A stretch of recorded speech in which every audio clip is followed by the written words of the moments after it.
Well, hello YouTube, it's me, Fortmaster, and welcome back to another film theory reaction, and not one that I expected. So anyway, today's film theory. I wasn't expecting them to make a theory on this. Film theory, wait, dragons are real, and it's about how to train your dragon. To say I'm a bit confused, I am. The only thing I can think of when you say, oh, dragons are real was I forget whether it was on Discovery Channel or the History Channel years ago. They made like a fake documentary. Like how they'll find like dinosaur fossils, and they'll make like documentaries showing how they died or something like that. I remember they made something like that with a dragon, but it was like killed by like early humans. It's been a while since I watched that, but yeah, that's the only thing I can think of with this. I have no idea where they're going to go with this. So without further ado, let's get into this, shall we? What if I told you that all the magical breath attacks that you see in How to Train Your Dragon are real? Ice breath, fire breath, lightning, acid sound, all of them are just waiting for you to unlock. In fact, most of them aren't even that hard to achieve. Just get ready for a little dose of science on the way. What can I say? We're theorists. It's an occupational hazard. Well, out of all of those, the only one that's like really sounds, realistic is sound, because we do that. It's just yelling really loud or at a frequency that's, destructive.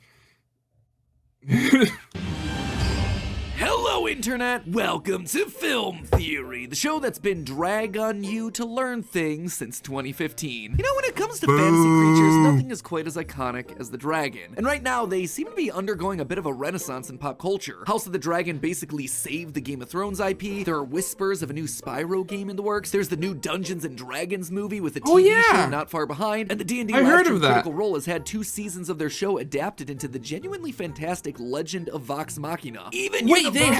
They have what? Okay, I'm gonna have to look into that then.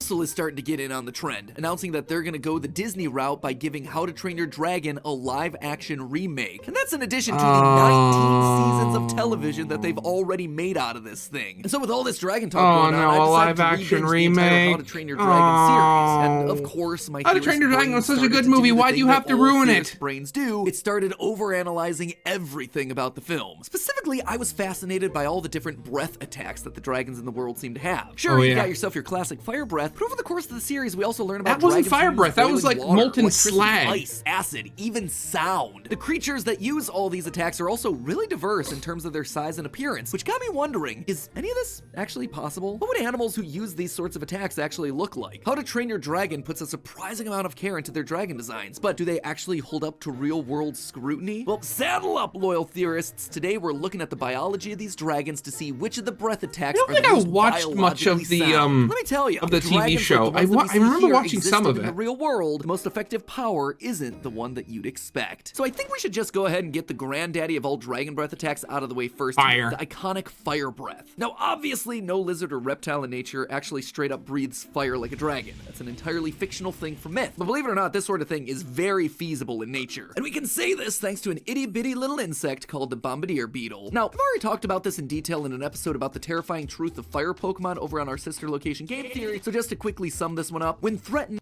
Okay, wait a second. Honestly, I remember last time when they were doing that weird glitching effect, that was for teasing a style theory. But what are they doing now? Wait, why is it purple? What is... Matt, please don't tell me. I am genuinely worried about you, Matt. Are you teasing another channel? What is going on here? Theory. So just to quickly sum this one up, when threatened, the bombardier beetle shoots out scalding chemicals at its foes. It does this by using 3 organs in its abdomen. 2 of those organs are glands that produce hydroquinones and hydrogen peroxide. The 3rd organ is where those 2 chemicals mix together. When combined, they perform a reduction-oxidation reaction, which basically means that they get themselves really, really hot. The bombardier beetle then shoots that liquid at whatever threat they perceive. Now, what the bombardier beetle shoots is a heated liquid, which lines up well with the skuldrins that we hear about in How to Train Your Dragon. Scaldron. Sprays scalding water at its victim. Extremely dangerous. But what about more actual fire? I remember that one. The same concept could work with a variety of different chemical combinations. For instance, potassium chlorate and ordinary table sugar, when combined with a drop of sulfuric acid, releases large quantities of heat energy in the form of awesome purple flames. Like, legitimately, a purple flame-spewing dragon would be awesome. On the less Okay, it awesome, does sound but still cool. very biologically feasible side are farts. You see, in a short we released earlier this week, we took a closer Methane, look yeah, I at the new remember Dungeons that. and Dragons movie to see just how its dragon uses fire breath. Based on the footage that we see in the film, you can see that it breathes out a clear gas that it then ignites using a spark in the back of its throat, or just general heat in the world around it. That gas that it's spewing, that's likely methane, a gas that occurs naturally in almost all animals in the form of farts. It's clear, burps. it's flammable, and, well, it would bring new meaning to the phrase dragon breath. I guess the old saying is true. Why fart and waste it? We can burp and light it on fire to scorch your foes to death. So now that we've figured out a few mechanisms for fire breath, time to get creative. What about some of the more unusual types of breath attacks that we see in these movies? Like, say, electric breath. It's something that we see in fantasy media all the time. The legend of Vox Machina begins with a giant blue dragon. And nothing is more iconic than Yu-Gi-Oh's Blue Eyes White Dragon and its White Lightning attack. Yeah. White lightning attack!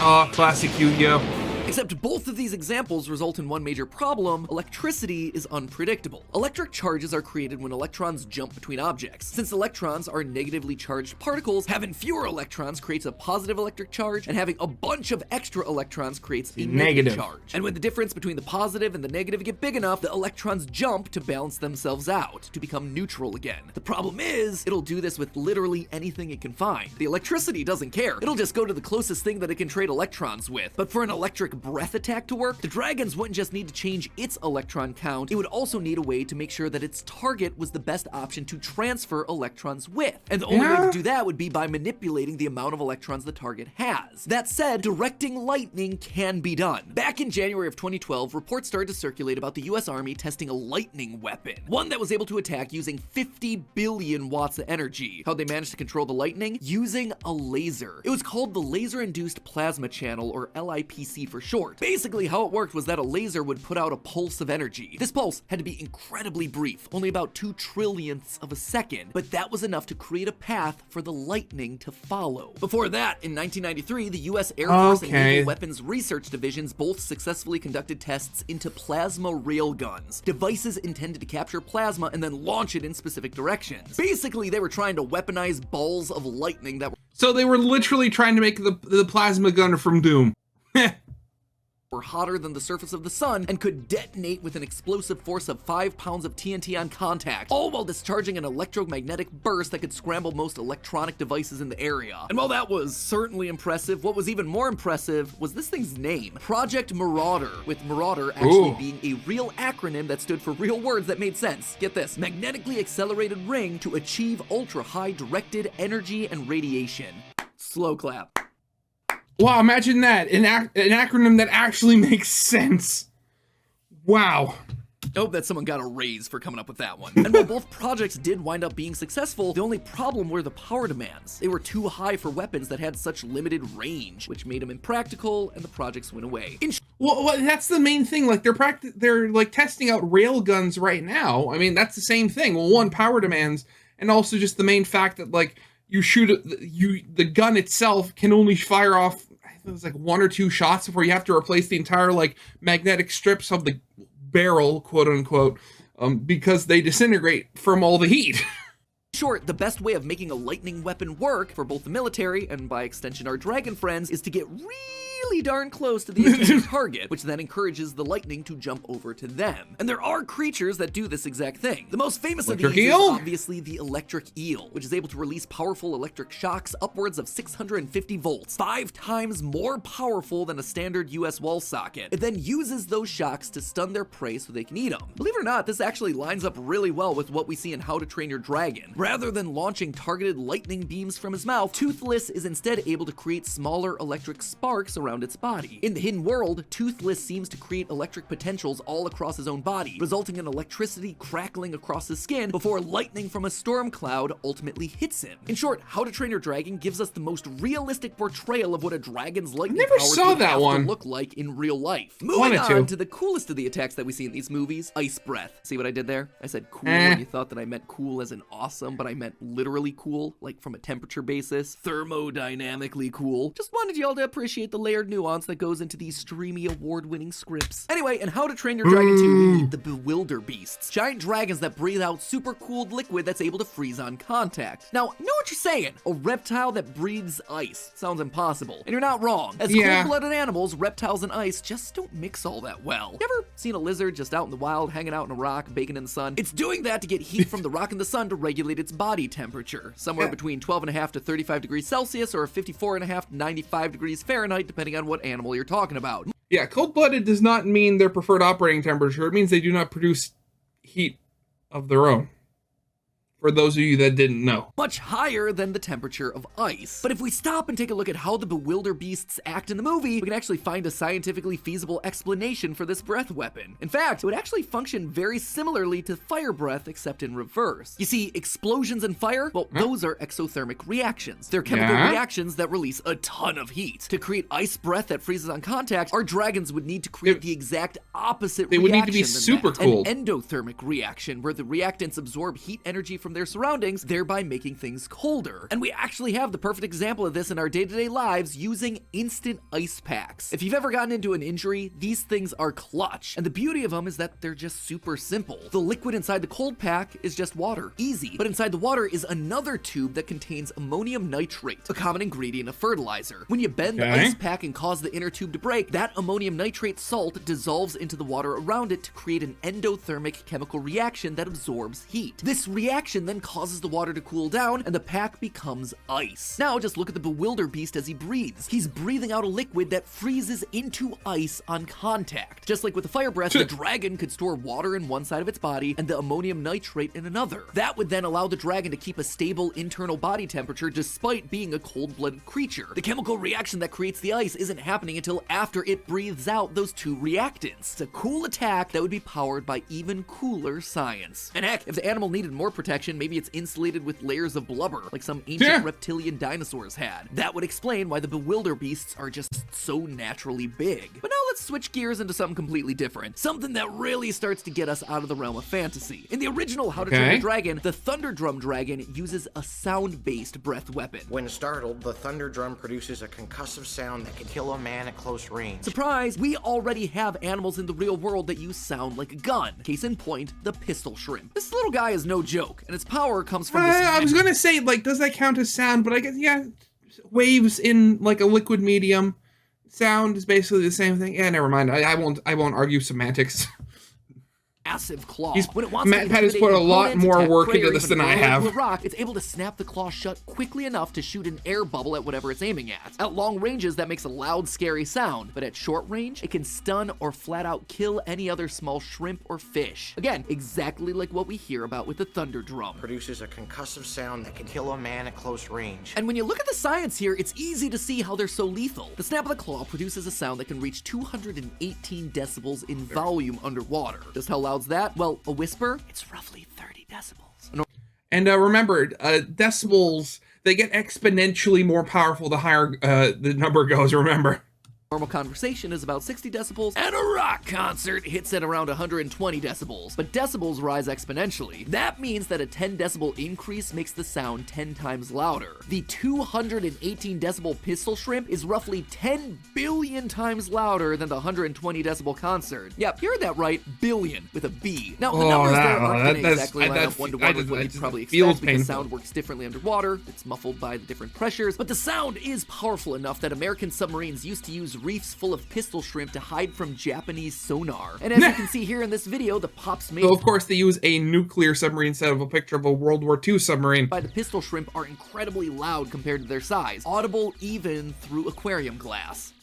If a dragon were able to reproduce this sort of attack above the water, maybe by snapping its jaw shut quickly, it would be devastating. And as an added bonus, we see in How to Train Your Dragon that the dragons rely on sound as one of their primary senses while hunting. Noise! Make lots of it to throw off a dragon's aim. So not only would the sound potentially be deadly, but it's also going to be devastating for any opponent's navigational abilities. Which brings us now to one of the easiest attacks to explain using science, acid breath. In How to Train Your Dragon 3, the villainous Grimmel has several tamed death gripper dragons that spew acid that's able to corrode through almost anything it touches. Now, while the strength of the death gripper acid is definitely cranked up to 11 for the movies, this sort of offensive ability is pretty darn common across the animal kingdom. Several insects, like termites, ants, and scorpions, are able to spray or sting with acid, while many species of cobra are just able to acid inside us. Acidic venom several feet away. Even some birds, like the Fulmar petrel and turkey vulture, can vomit up stomach acid and use it as a projectile weapon. That is pretty darn gross. It is also pretty darn similar to what we see the death grippers do in the movies, so don't really need to explain it much further than that. So as it turns out, these sorts of breath weapons are shockingly plausible in real life. There are real-world animals out there right now using these very attacks, like the pistol shrimp and the spitting cobra. And if they're not using the exact attack, then they're using mechanisms that are pretty darn close to what we see happening in fantasy media, like with the bombardier beetle and the electric eel. But you know what they say, truth can be stranger than fiction. Oh, and in yes. Case of Dragons, all of us are sleeping on the terror that is the real-life dragon, the Komodo dragon. While we're busy creating fantasy worlds like Burke, these guys are just hanging out in Indonesia. And while we're concocting explanations for fire breath and freeze breath and lightning rays, these lumbering monitor lizards are just decimating the competition not with breath attacks, but with